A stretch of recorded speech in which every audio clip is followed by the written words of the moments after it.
again! Welcome to my YouTube channel. So pag-uusapan naman natin ngayon ay mga likas na yaman sa mga rehiyon sa Asia. Bago tayo tumungo sa ating topic ngayon, review muna tayo. Ano-ano nga ba ang iba't ibang rehiyon sa Asia? O eto, wag tong kalilimutan ha, importante itong mga ka-L. So eto yung mga rehiyon sa Asia ha. Unang-una ay ang Hilagang Asia, pangalawa ay ang Timog Asia, pangatlo ay ang Timog Silangang Asia, pangapat ay ang Silangang Asia, at ang panglima ay Kanlurang Asia. O wag malilito sa limang yun ha, dahil kailangan natin yun ng mga kaalaman na yun sa loob ng isang taon.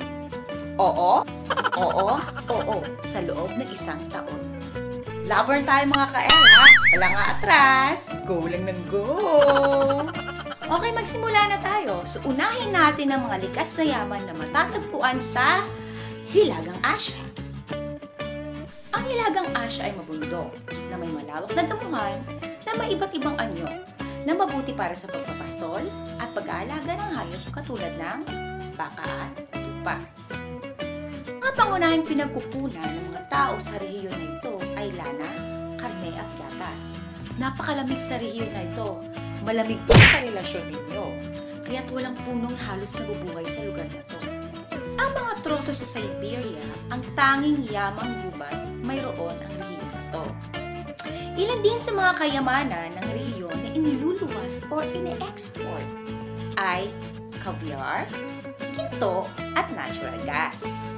Sa mga lambak ilog at sa mga mabababang burol naman ng bundok ng rehiyon to, ay nagpo-produce naman sila ng palay, trigo, barley, bulak, gulay at tabako, which is pangunahing mga pananim ito ng mga nakatira sa Turkmenistan at Uzbekistan. O diba, medyo madami-dami din kahit malamig yung lugar. Natapos na tayo sa Hilagang Asia. Tumungo naman tayo ngayon sa timog na bahagi ng Asia. So inilalarawan ang timog na bahagi ng Asia bilang isang subcontinent dahil nandun nga yung bansang India, di ba?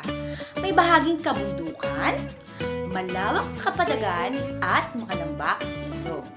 Sa Timog Asia matatagpuan ang mga mahahabang ilog katulad ng Ilog Indus at Ilog Ganges sa matatagpuan sa India. At Ilog Brahmaputra na matatagpuan naman sa Bangladesh. Sa saka ang pangunahing hanap buhay ng mga tao sa Timog Asia. Maliban sa palay, sagana rin sa trigo, gulay, jute, at tubo ang rehiyong ito. Kung yamang mineral naman lang din ang pag-uusapan, ay hindi pa huhuli ang Timog Asia. Sagana sila sa apog, bakal, carbon, natural gas, langis, tanso, asin at gypsum. Sa Sri Lanka naman, nakilala bilang Serendip sa salitang Sanskrit na nangangahulugang the island o Lion House ay sagana sa punong mahogany at iba't ibang uri ng palm. Ngayon, nakita na natin ang mga likas na yaman na matatagpuan sa timog na bahagi ng Asia. Let's move on. Mag-move on na tayo, guys. Okay? Tumungo tayo sa Timog Silangang Asia. Ang Timog Silangang Asia naman na matatagpuan sa gitna ng silangan at bandang timog ay binubuo ng malalawak na kapatagan at ng mga lambak ilog. Ang mga malalawak na kagubatan ay matatagpuan sa Myanmar at Brunei. Sa Cambodia naman ay matatagpuan ang Mekong River na may malalawak na taniman, kung kaya't ito ay kinikilala bilang pinakamalawak na taniman ng palay sa buong daigdig. Kinabog ang Pilipinas!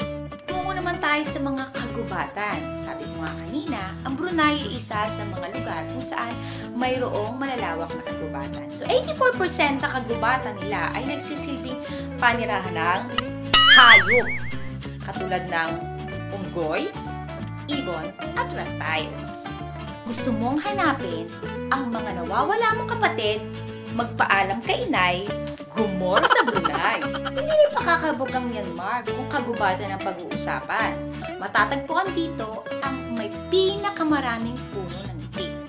Kabog, di ba? Ang malay mo, malay ko, Malaysia. O, diba? Sila naman ay mayaman sa rubber o goma. At syempre, padadaig ba naman ng bansang mahal ang pamasahe ng tricycle, mahal ang gas, maraming patatas, at mahal ang bigas, Pilipinas. Mayaman ang bansa natin sa matitigas na kahoy. Matitigas na kahoy, katulad ng apito, yakal, kamagong, lawan, ipil, lara, at marami pa. Naman na rin ang rehiyon ng Timog Silangang Asya sa mineral at natural gas. Marami ang mga mineral na ito sa lugar ng Nanay ni Pacquiao, Indonesia, which is tinuturing sila na may pinakamayaman na natural gas sa buong mundo. Ang bansang tama ako, tama ka, Malaysia ay itinuturing na may pinakamayamang reserba ng mineral na lata sa buong daigdig. Nakita na natin ang iba't ibang kayamanan o likas na yaman na matatagpuan sa Timog Silangang Asya. Okay? So, tumungo naman tayo sa isa pang rehiyon, which is the Silangang Asya. Ang malaking bahagi ng rehiyon ng Silangang Asya ay binubuo ng malalawak na kapatagan at mga lambak. Pero may ilang bahagi ng rehiyon na tuyot o dry, katulad ng Gobi Desert. Tumungo tayo sa China kasi ang China ay part ng Silangang Asya.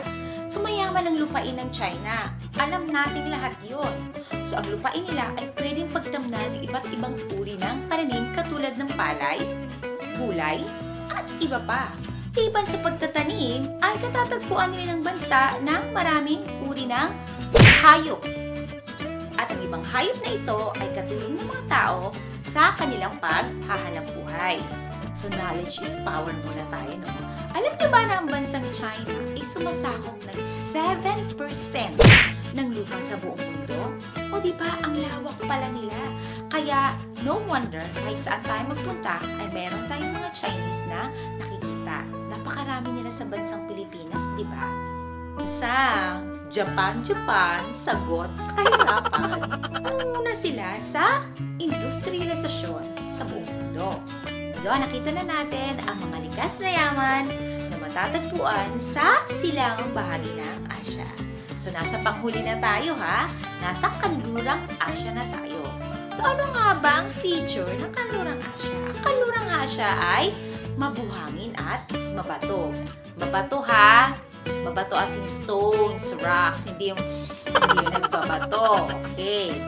Sa drying area, ang pagkatuyo ng lawa at ilog ay madalas na mangyari sa rehiyong ito. Kahit dry ang Kanlurang Asya, sila naman ay sagana sa yamang mineral, particular ang langis at petrolyo. Ilan sa mga bansa sa rehiyong ito na nagpo-produce sa ganitong uri ng mineral ay I don't walk, I don't crawl, Iran. Oh yeah, oh yeah, oh man. You rock, Iraq. And don't go fast, Kuwait. Sila yung mga nagpo-produce ng yamang mineral katulad ng petrolyo at langis na ginagamit ng buong mundo. Iban sa langis at petrolyo, wherein sikat na sikat talaga sila, ay mayaman din ang rehiyong ito sa natural gas, tanso, bauxite, potash, zinc, magnesium, phosphate, at iba pa. Palarangan naman ng agrikultura, bagamat ang kanilang lupa ay dry, mabato, at mabuhangin, ay kahit papano nakapagtatanim sila ng ibang uri ng barley at trigo. Mayaman ang Iraq sa mga produksyon ng dates, palay, bulak at mais. At ang Israel naman ay mayaman sa dalandan. Doon ang mga likas na yaman na matatagpuan sa kanlurang bahagi ng Asya. Ang mga nabanggit na likas na yaman ay iilan lamang sa napakaraming kayamanang pangkalikas ng Asya. Pinagpala guys ang ating mundo dahil marami tayong kukuhanan ng ating pangangailangan sa araw-araw. Kaya nararapat lamang ito na ating pangalagaan. Di lamang tayo dapat maging responsible citizen, pero dapat tayo ay maging responsible human beings. So sana may natutunan kayo ngayon mga ka-L. So see you on my next vlog, mga vlogging Lady L na may kalokohan, subalit makabuluhan. With just a thought,